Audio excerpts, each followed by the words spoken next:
DNA జ్యోతిష్యానికి సాధారణ జ్యోతిష్యానికి తేడా ఏమిటంటే, వేల సంవత్సరాల నుండి సాధారణ జ్యోతిష్యం ద్వారా ఒక జాతక చక్రం చూసి భూత భవిష్యత్ వర్తమాన కాలాలలో ఎప్పుడు ఎలా ఏమి జరుగుతుందని చెబుతూ, ఒకవేళ అవి గాని అనుకూలంగా జరగకపోతే ఎలాగైనా ప్రకృతికి విరుద్ధంగా వాటిని మార్చేయాలని, అది కుదరకపోయినా పరిహారాల నెపంతో చేసే పద్ధతిది. కానీ దానికి మారుగా డిఎన్ఏ జ్యోతిష్యం ద్వారా ఇవన్నీ ఎందుకు జరుగుతున్నాయని కనుగొని ఒక పని చేసే ముందే అది సరైనదా కాదా అని సరైన సమయంలో మనము తీసుకునే మంచి నిర్ణయం జీవితంలో అన్నింటిలో విజయాలు సాధించడానికి సలహాలు మార్గదర్శకాలు చెప్పే నిజమైన జ్యోతిష్య విధానం ఇది. ఏది మీకు అవసరమో మీరే నిర్ణయించుకోగలరు. నమస్కారం గురుగారు. నమస్తే. 2 అంతకంటే ఎక్కువ వివాహాలు జరిగే వారి జాతక అమలుగా ఎలా ఉంటుంది? చాలా మందికి 2 లేదా అంతకంటే ఎక్కువ వివాహాలు జరుగుతూ ఉంటాయి. కొన్ని దగ్గర కూడా మనం చూసి ఉన్నాము. ఒకసారి దాని గురించి డిఎన్ఏ ఆస్ట్రాలజీ ప్రకారం వివరించగలుగుతారా? ఖచ్చితంగా తెలియజేస్తాను. జనరల్ గా వివాహం అనేది ఒకరి జీవితంలో ఒక అద్భుతమైనటువంటి సంఘటన. కానీ కొంతమందికి 2 వివాహాలంటే ఇష్టం ఉంటుంది. కొంతమందికి ఒక వివాహంతోనే ఏగలేకపోతున్నాము, ఇంకా 2-3 వివాహాలు ఎక్కడ చేసుకుని బాధలు పడేదనే వాళ్ళు కూడా ఉంటారు. అవును గురుగారు, మనం గమనిస్తుంటాం, చాలా దగ్గర గమనించాం.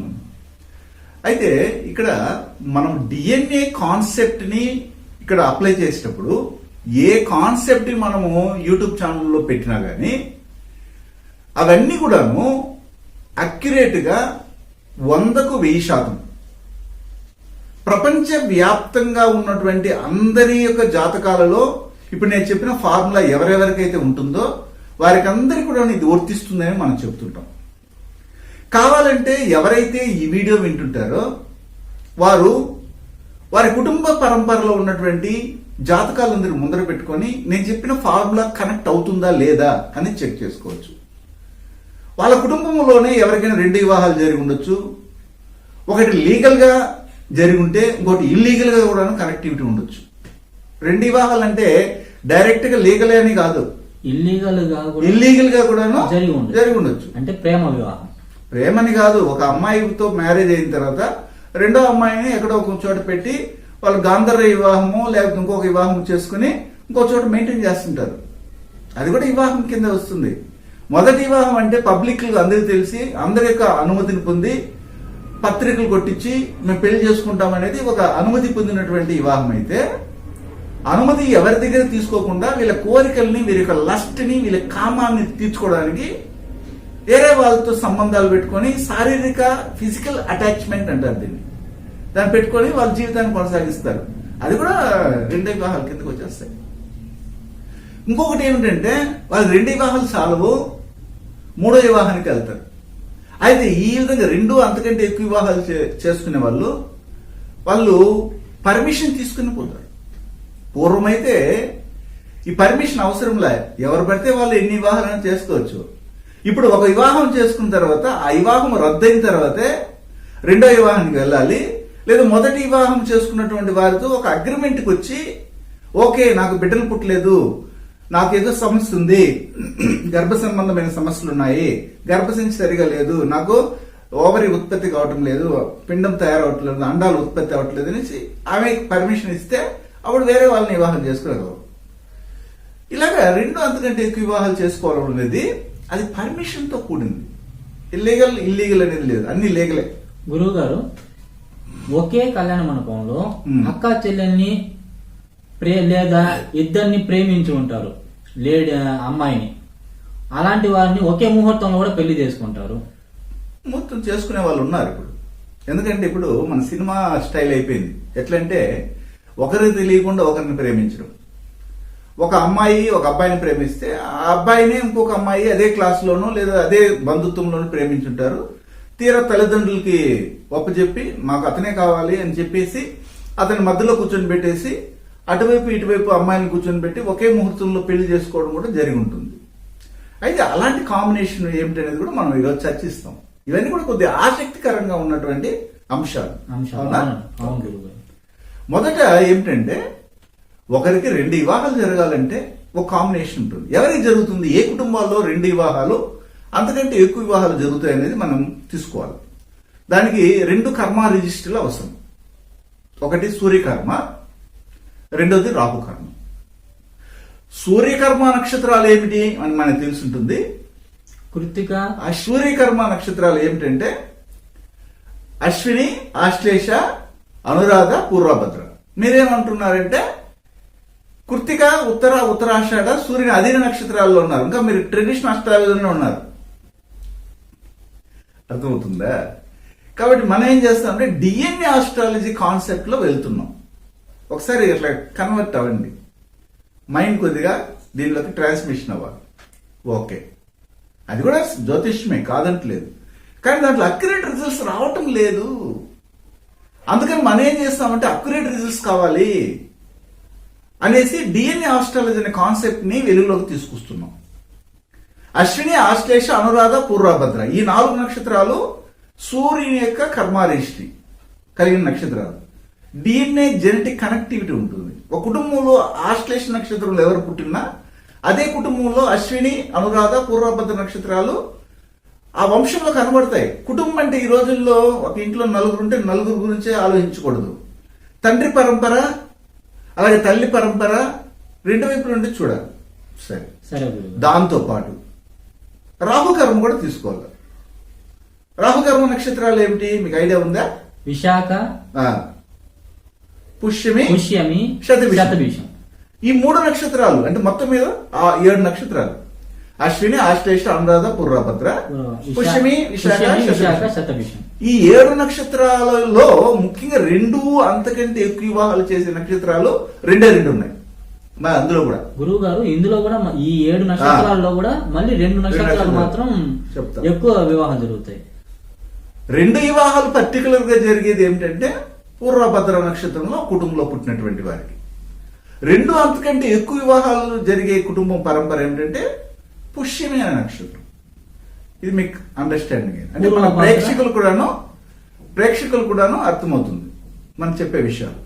ఓకే, అయితే పూర్వభద్ర అనే నక్షత్రం సూర్యుని కర్మ రిజిస్ట్రీకి చెందింది కాబట్టి అయితే ఒక కుటుంబంలో ఒక జాతకం మన దగ్గరికి వస్తా ఉంది. పెళ్లికని వెళ్తున్నారు. ఒక జ్యోతిష్యం దగ్గర తీసుకెళ్లి ఇచ్చినప్పుడు వాళ్ళ యొక్క క్యాలిక్యులేషన్ కాలగణితాన్ని అనుసరించి వాళ్ళు ఏం చేస్తారంటే వీళ్ళకి 2 వివాహాలు ఉన్నాయి.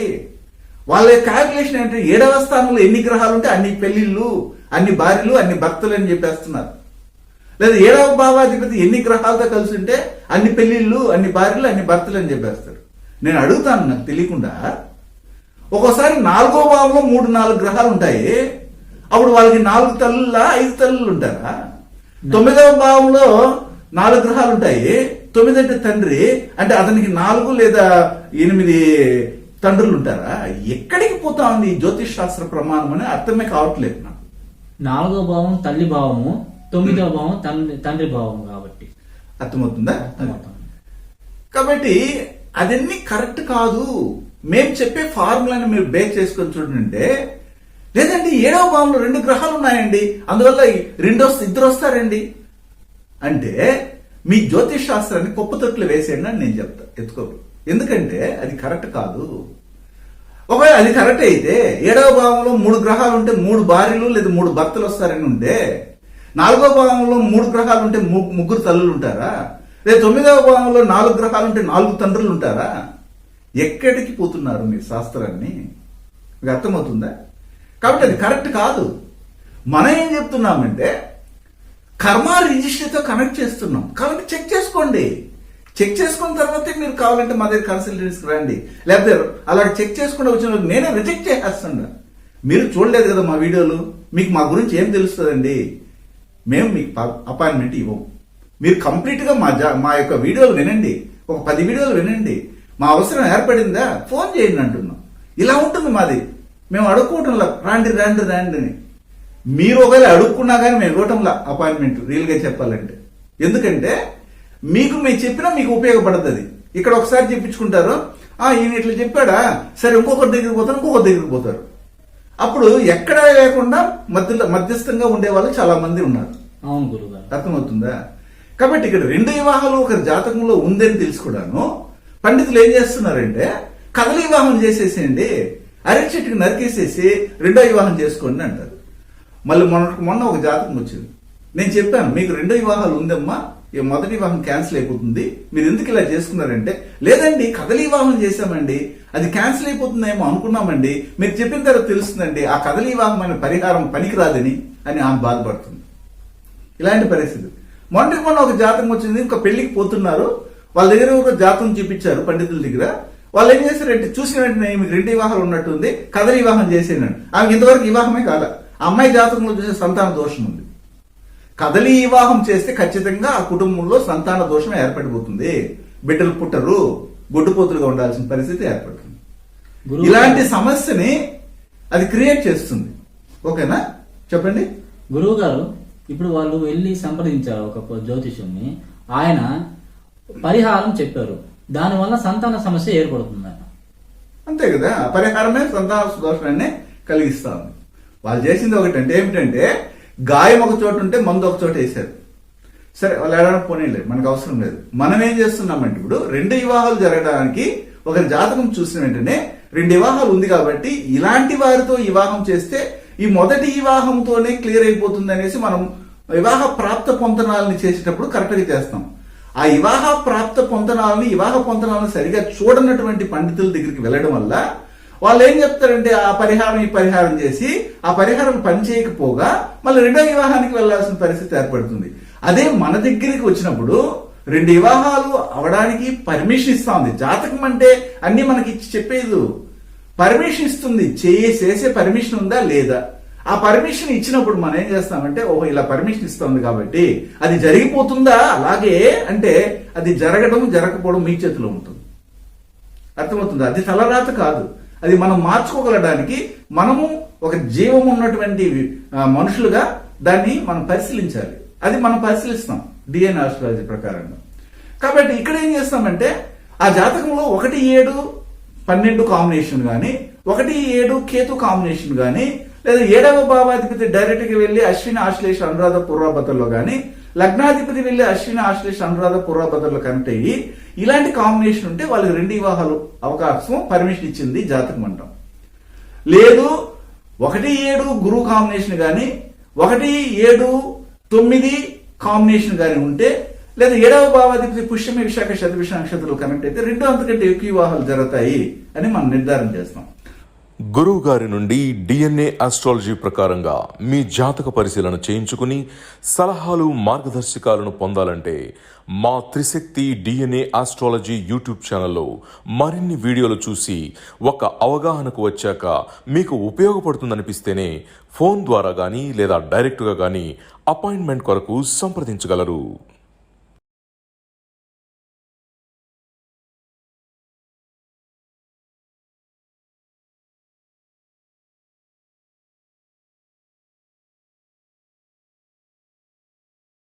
అప్పుడు వీరు ఎవరితో వివాహం చేసుకుంటే ఆ రెండు వివాహాలకి లేదా 3 వివాహాలకి 4 వివాహాలకి వెళ్లకుండా ఈ డిఎన్ఏ ఆస్ట్రాలజర్గా మనం ఏ విధంగా డిజైన్ చేసిస్తామనేది మనం డిసైడ్ చేస్తాం.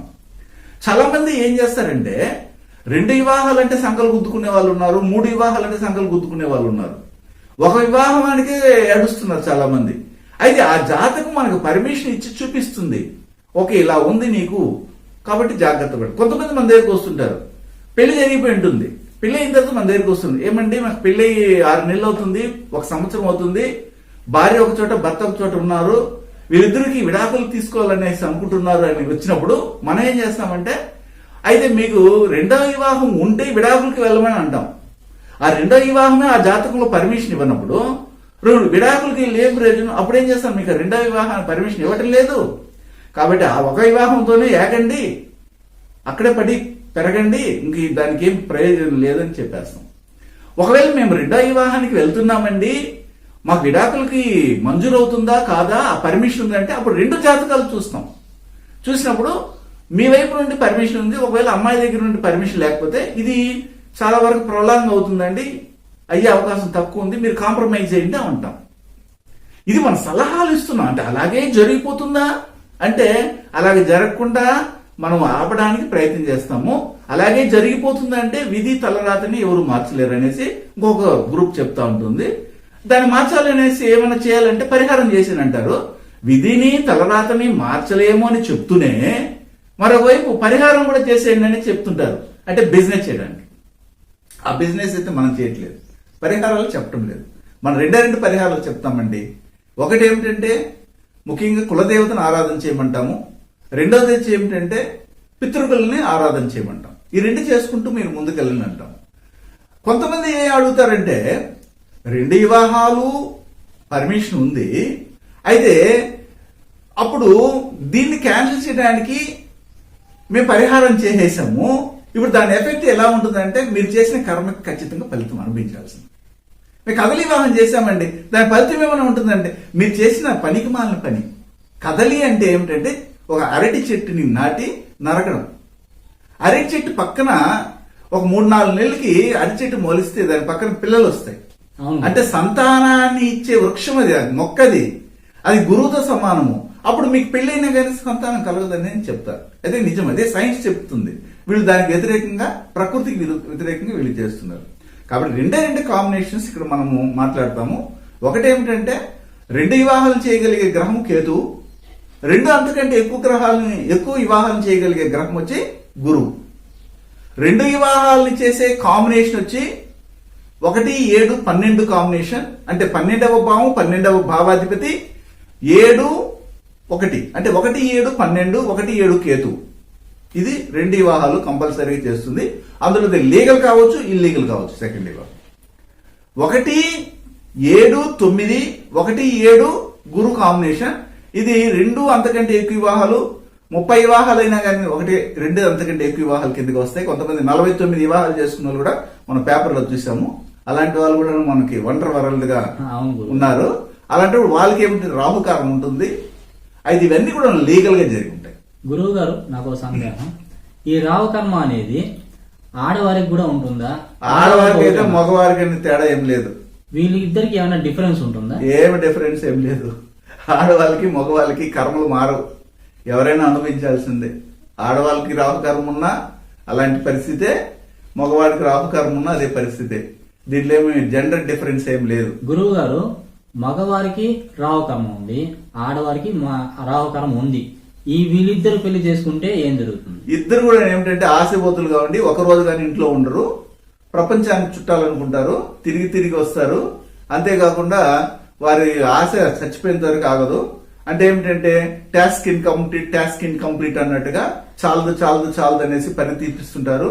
ఉన్న సుఖాన్ని వదులుకొని ఆరాట పడతా ఉంటారు. అలాంటి విషయాలు చేయకూడదు. గురువు గారు, ఇప్పుడు రాహుకర్మ విన్న ఒక ఆడ మగ కలిసి పెళ్లి చేసుకున్నారు. ఇప్పుడు మీరు అన్నట్టుగా ఇప్పుడు వాళ్ళు విడిపోతారా? విడిపోకుండా ఉంటారనేది అది ప్రెడిక్షన్.